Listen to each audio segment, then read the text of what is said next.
Hi friends, ఈరోజు మామిడికాయ రోటి పచ్చడి తయారు చేసే విధానం షేర్ చేశాను. తప్పకుండా ఇదే విధంగా తయారు చేయండి. మీకు ఎలా ఉందనేది కామెంట్స్లో తెలియజేయండి. సబ్స్క్రైబ్ చేయడం మర్చిపోవద్దు. అలాగే ప్రక్కన ఉన్న బెల్ ఐకాన్ ప్రెస్ చేయడం అస్సలు మర్చిపోవద్దు. లాస్ట్ వరకు కూడా ఈ వీడియోని స్కిప్ చేయకుండా చూస్తూ ఉండండి. మీకు హాయ్ ఫ్రెండ్స్, అందరికీ నమస్కారం. మీ అనుపమాని. Welcome to Anu's kitchen. ఈరోజు మామిడికాయ రోటి పచ్చడి తయారు చేసే విధానం షేర్ చేయబోతున్నాను.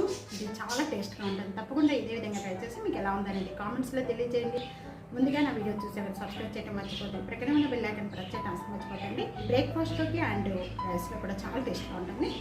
రెండు వీడియోలోకి వెళ్ళిపోతాం. మామిడికాయ రోటి పచ్చడి తయారు చేసుకోవడానికి నేను ఈ సైజు మామిడికాయ తీసుకున్నానండి. ఇది బాగా క్లీన్ చేసేసుకొని పొడిగుడ్డుతో తుడిచేసి తడి లేకుండా ఈ విధంగా ముక్కలు కోసుకుంటే నాకు ఇక్కడ 1 కప్పు మామిడికాయ ముక్కలు అయినాయండి. ఈ మామిడికాయ ముక్కలు కూడా ఈ విధంగా మీడియం సైజుగా కట్ చేసుకోవాలి. ఒక తీన అవసరం లేదు ఈ మామిడికాయ ముక్కలకి. మామిడికాయ అనేది బాగా పుల్లగా ఉందనుకోండి, పుల్లగా ఉంటే కనుక ఎండుమిర్చి అనేది ఎక్కువగా తీసుకోండి. అదే కనుక మామిడికాయ పుల్లగా లేకుండా తక్కువగా ఉంటే కొద్దిగా చింతపండు అనేది వేసుకోవాల్సి వస్తుంది. స్టవ్ వెలిగించేసుకొని ఒక ప్యాన్ పెట్టుకోవాలండి. ఆ ప్యాన్లో 1 టేబుల్ స్పూన్ అనేది ఇక్కడ ఆయిల్ వేస్తున్నాను. 1/2 టేబుల్ స్పూను మెంతులు, 1 టేబుల్ స్పూను ధనియాలు, 1/2 టేబుల్ స్పూన్ జీరా, 1/2 టేబుల్ స్పూను ఆవాలు.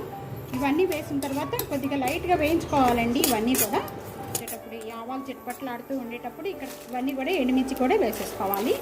మీరు కారాన్ని బట్టి వేసుకోవచ్చండి ఎండుమిర్చి అనేది. ఇవన్నీ కూడా లో ఫ్లేమ్లో పెట్టుకొని లైట్గా వేయించుకోవాలండి. ఎండుమిర్చి అనేది మాడనివ్వద్దు.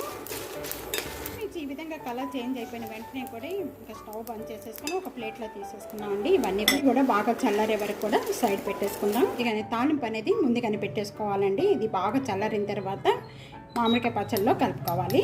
అదే ప్యాన్లో నేను ఇక్కడ 5 టేబుల్ స్పూన్ ఆయిల్ వేస్తున్నాను. ఆయిల్ ఎక్కువగా తీసుకోవడం వల్ల ఎక్కువ రోజులు నిల్వ ఉంటుందండి ఈ పచ్చడి.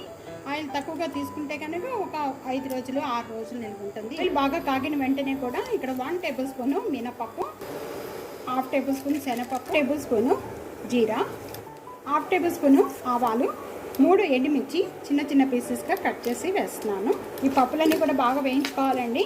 ఈ విధంగా వేగిన వెంటనే కూడా కొద్దిగా కరివేపాకు,